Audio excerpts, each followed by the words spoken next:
کو उस जाहिल को पता ही नहीं था कि 295 किस लिए इस्तेमाल होती है। जब आप फेमस होते जाते हो ना, फिर आपको अपनी जुबान पे कंट्रोल करना चाहिए, क्योंकि हम एक दूसरे को सपोर्ट ही नहीं करते भाई। हम एक लोग कोई कामयाब हो रहा हो हम उसको देख ही नहीं सकते हैं, हम तो हसद से मर जाते हैं भाई। बिस्मिल्लाहिर्रहमानिर्रहीम, अस्सलाम वालेकुम नाज़रीन, आप मेरा यूट्यूब चैनल देख रहे हैं और मैं हूं मोहसिन राना। नाज़रीन, जैसा कि आप सब लोगों को मालूम ही है कि रजब भट्ट जो इस वक्त काफ़ी ज़्यादा मुश्किलात से दो चार हैं और रजब भट्ट के जन्म से खाना काबा में बाकायदा उम्रा की अदायगी के दौरान एक बार फिर से खाना काबा के सहन में खड़े होकर पूरी कौम से जो है वो माफ़ी का मुतालबा किया है, माफ़ी मांगी है। इन्होंने कहा कि जो अल्फाज मेरे से लाइल्मी में बोले कि वो मेरा तौहीन रसालत या तौहीन मज़हब के हवाले से किसी किस्म का कोई जहन या मेरा मकसद उस अल्फाज में नहीं था।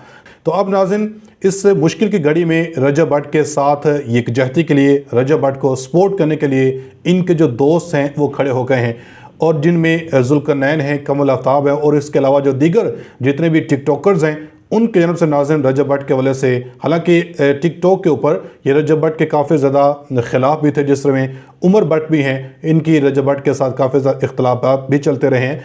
अब नाज़रीन ऐसे मुश्किल वक्त में ये भी रजब भट्ट के साथ खड़े हैं और यही दुआ कर रहे हैं कि अल्लाह रजब भट्ट को इस मुश्किलात से, इस परेशानियों से निकाले, और वो भी यही इल्तिजा कर रहे हैं, रिक्वेस्ट कर रहे हैं कि जो रजब भट्ट के उनसे अल्फाज बोले गए हैं लाइल्मी में, वो उस रजब भट्ट का कोई ऐसा मकसद नहीं था कि वो तौहीन मज़हब करे, वो इंसान मुसलमानों को जो है उनके मज़हब को ठेस पहुँचाए, मुसलमानों के जज्बात को जो है ठेस पहुँचाए।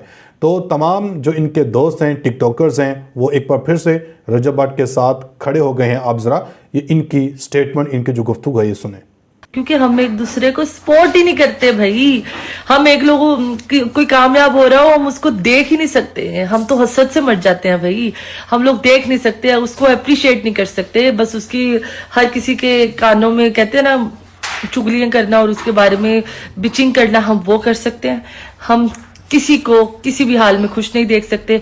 और अगर दूसरे प्रोफेशन में देखें, अगर किसी सेलिब्रिटीज के साथ ऐसा कोई काम होता है, कुछ भी उनके साथ अच्छा होता है, बुरा होता है, इलीगल होता है, लीगल होता है, वो तो एक दूसरे को सपोर्ट करते हैं। लेकिन हम social media influencer, YouTuber, TikToker इतने मुनाफिक हैं, इतने मुनाफिक हैं, इतने मुनाफिक हैं कि जब भी किसी को जरूरत किसी की होती है वो उसको सपोर्ट नहीं करता, बस चस्के लेने के लिए फोन करते हैं और बस ये एक बहुत बड़ा वर्ड बोल देते हैं कि हाँ भाई किसी भी चीज की जरूरत हो। को उस जाहिल को पता ही नहीं था कि 295 किस लिए इस्तेमाल होती है। जब आप फेमस होते जाते हो ना, फिर आपको अपनी जुबान पे कंट्रोल करना चाहिए।